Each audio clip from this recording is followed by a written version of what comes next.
abandaba kansubire nti mukyassa mwenna mukwano gyange lubaale w'omulamu tasamirirwa era nange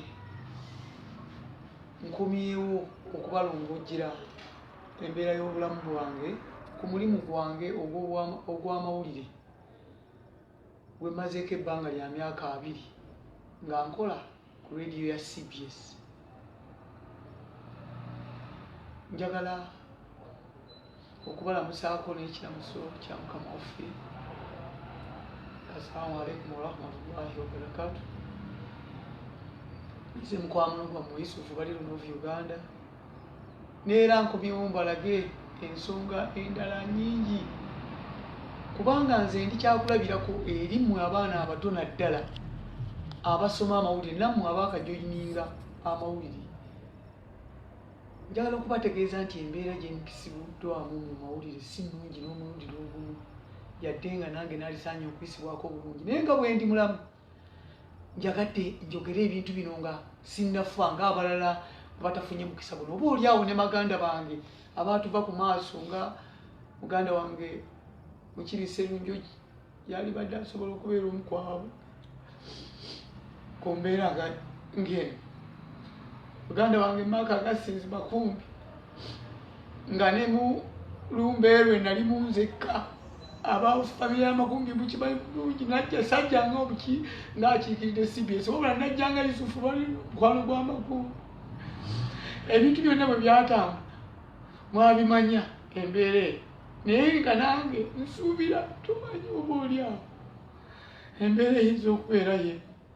naye njagala okubategeeza nti kati embeera yansuseeko ne mumulaba ng'ababye ekiikaabya tekiba kirala embeera yensuseeko abantu okubeera n'obeera ng'oyogera nga terina muntu agamba nti oba oliawo omuntu ono tubeere nga tumuyamba.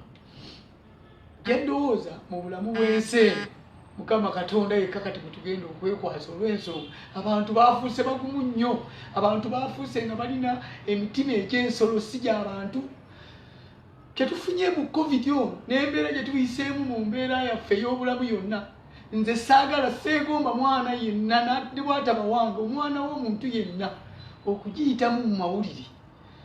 kubanga oba oliawo naali badde neebaka neŋŋamba nti abafuna NSSF waabwe n'abeerayo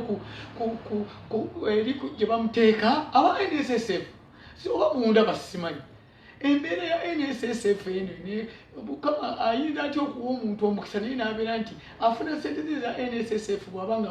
akoze emyaka nga ekisuuka ne mu 2. So n'olw'ensonga eyo mbadde nsaba buli alaba embeera eno so nga ate era ne gavumenti nayo nkiwanjagira kubanga sente zino oba oliawo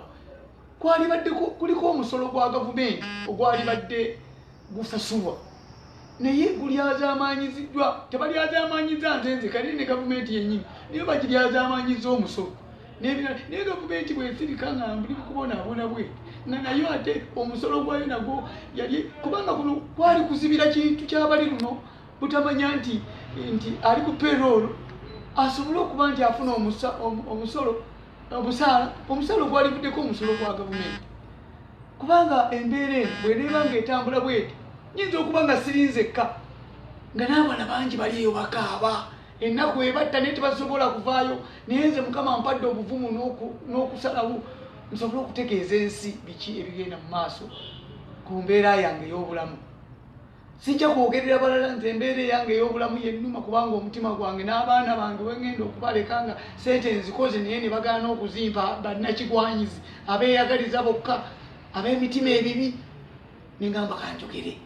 olw'ensonga nti nze bukyanga mbeere ku CBS ndabye CBS eringa gye baaguza abantu babiri mwami Kawooya Mwebi ne mwami Kasozi Robert. Kawooya Mwebi ye managing director, mwami Kasozi Robert ye human resource manager. N'olw'ensonga eyo ne bwe tubeera ne meeting bulijjo ku CBS tewali kirowoozo kyonna gwe twoyinza okuleeta ne babeera nga bakiwuliriza bakirabishinga ne bakuba emmeeza paka lwotya tukoledde mu kutiisibwa emyaka gyonna naye nga n'ekirowoozo ebirowoozo ebyo tuleeta ffe tubeera wansi ku ground mu bantu n'obagamba nti bannange kino ne kino ne kino ne bagaana naye n'olwaleero era nzize mbategeeze ensonga eno ennume ennyo nti nga nali nakamala emyaka gyali ene ku CBS kuba najja 2002 naye mu mwaka gw'2024 abajjukira obulungi abantu abafiira mu kizimbe eri ku luguudo lw'Entebbe nali omu kwabo abakusindikibwa CBS okudduka ngende nkavalinge embeera yali ewazana nga wakayiza ku roofings ku mukono ogwa left yali ku petrol station ya waliwo ekizimbe ekyagwa nekikuba abantu 6 baali bafu era nze nali nga bakikapu kya CBS ebiseera ebyo CBS yali nga bekikapu ne bankubira nga ndi ndejje side ze Namasubeeri ne bangamba dduka mangu ogenda wagudde akabenje nali mu mmotoka ya CBS nga yali evugibwa omwami gwayita Edward Sentamu naye kati yeeyiza ekizungirizi n'aviira ekibabu ali mu America embeera yeemu ye yamupushinga ogenda mu America naye bwe yanvuga n'atuusa ku scene embeera yaliwo yali nzibu nnyo waliwo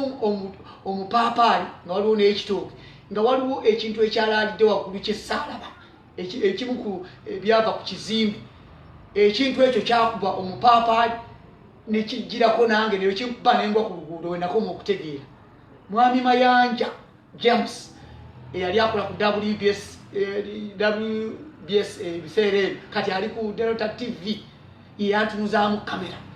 nagenda okujjukira nga ndi Mulago bampanisa omukono gwamenyeka era kino kyembabuulira kikaali amaziga kubanga CBS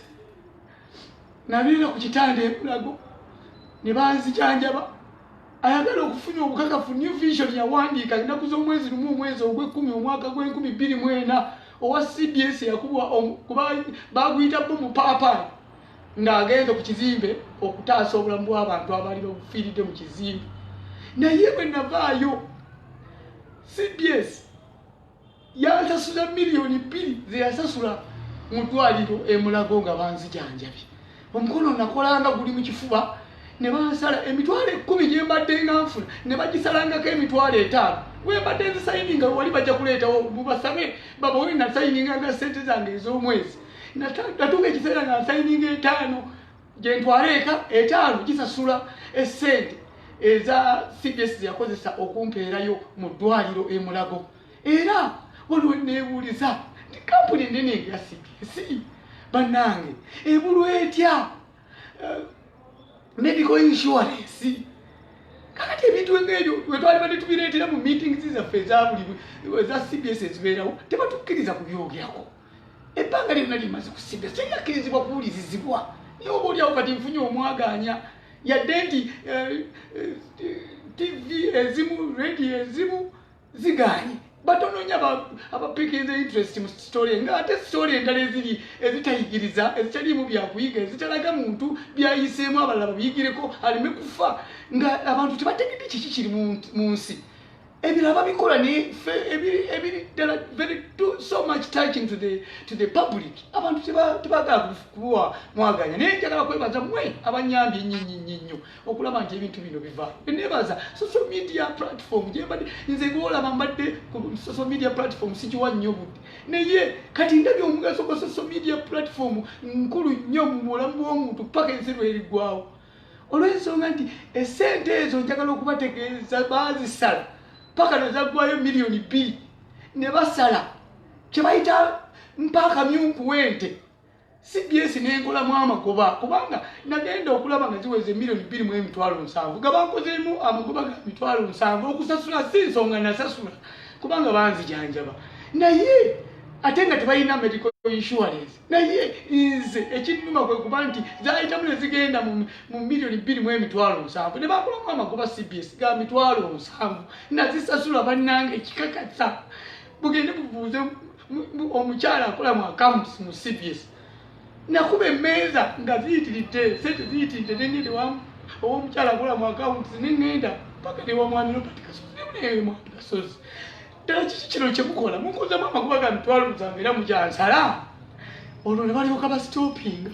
luno juzi lwembadde mu ddwaliro Mengo sijja kubyogera kubanga bijja kuyitirira nnyo kuba olyawo ndibireeta olulala naye ekisinga okunnuma bwe butaweebwa attention bagamba bange teri yali ankubidde ku ssimu okuva ku ssimu gye bankubira nga bansitopinga nti todda ku CBS era teri muntu yenna yali atute buvunaanyizibwa okumanya bwensula bwendya bwenneebaka buli kimu naye olwaleero nze lwakiri kanfe kasanze ekirungi nfudde mbyogedde ensi tejja kubeeraawo okugamba nti saagibuulira abaana abato abajja bumwe bwensinga okukwatako mbadde ndowooza nti okulyawo n'ensonga ezimu ezaali badde zigenda mu palamenti yaffe y'eggwanga zensonga nga zino ez'amaanyi ennyo oba olyawo zaali badde ziyamba n'okusomesa ku baana abalala abagenda okufuna okuzibu nga buno abali mu palamenti nammwe nsaba ensonga eno mukitunuulire nga temunaaba kutunuulira nsonga eri ey'abantu okuba nti bafuna essente ng'ebbanga terinatuuka lwe bazifuliramu musooke mutunuulire muba tazifunirako ddala ng'ate babadde bakola ddala nga bakola ebyo byennyini ebyetaagisa naye ate abavunaanyizibwa ku nsonga ya NSSF ne bagaana okuzibateerayo nga beekwasa ekigambo nti tebakola ki nti bakasholebala nti kwegamba owulira ekigambo kasholebala simanyi we bakijja simanyi oba wali endagaano yonna gye nali ntaddeko omukono nga yakasholebala simanyi oba wali endagaano yonna emukono ekintu kye nali nzikirizaganyizaako nti kino kya kasholebala sikitegeera njagala mukinyonyonyole nze Yusufu balina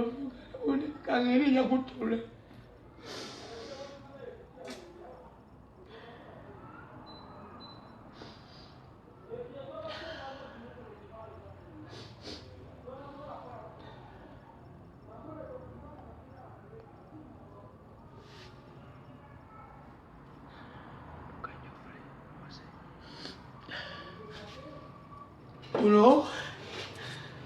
guno gwe gumu ku midaali nja kubalaga nga guno gwabika omwaka oguwedde oluvannyuma lw'okutumbula amasaza naweebwa obuvunaanyizibwa kati emyaka 3 okuddukanya emipira gy'ebika by'Abaganda egyali gyennyise mu nnyanga najjo nsobole okugibbulula omwaka oguwedde Ssaabasajja Kabaka yasiima n'atugabira emidaali gino nga ndi Masaka era bannabuddu ndaga omudaali guno nga mukakasa nti yagunyambaza mu ndabaawo naye bakama bange bo abawansi eno ne batalaba nti nze nina omugaso mu masaza nayambazibwa emidaali ebiri nagyo nja kugibaleetera Ssaabasajja Kabaka yange yaginyambaza olw'okutumbula amasaza ago n'amasaza gafuna gayingiza essente eziwerera ddala over $1 billion buli mwaka naye nze siganywako yadde amazzi teri lwali lwaddewo nti gawedde ne bagamba nti emitwalo 3 gigino nga nze nagateekawo mu Bwakabaka bwa Buganda ge mazima amatuufu sinywangako yadde amazzi tebagampangako olw'ensonga nti buli lwe gaggwa nze nfiira bwawo era abagafunamu balala so njagala okutwala omukisa guno okwebaza buli omu abaddewo ku lwa Yusufu bali luno njagala okwebaza baganda bange be nali nabo mu sports department mwami Ndugga nkimanyi nti oli bumu nange embeera gye wayitamu yonna ngitegeera naawe okugenda okuyiiya ekizungirizo ogende e Bulaaya ng'embeera ekususeeko mwana Mose banabudde omwana Mose yali alina kyaleese ng'akitadde nze buli nawuliranga nga ffe tusinga nga mpulira ssanyu tweba olaba nalemwa okuva ku CBS era nalemwa okuvaayo okwogera ebigambo bino lwa nsonga nti nalina omutima gwa CBS mungi naye kinakoma okujagala gyekomye okunkaayo amaziga Mose tamale Moses naye yadduka kati ali mu Bulaaya ali mu America naye njagala bannasozi bonna betwakolanga nabo bonna badduka ne bagenda omwana ono yali asoma ebirango Nola bonna badduka embeera ng'ekakanyadde egaanyi naye rediyo abantu ab'ekyeguzi ababiri tusaba muve ku rediyo naffe tubeerenga abantu abagijjago n'abaana abanajja kino nkikola kuba abantu abagiriko kuba nabo manyi kati bali mu kukaaba kubanga bali eyeeka abalinga nze naye tebasobola kuvaayo naye nze nvuddeyo kuba embeera si nnungi Mukama Katonda abampeera omukisa Ssaabasajja Kabaka wangaala nnyo nze nkwagala nnyo Kabaka wange naye embeera gye nnimu si nnungi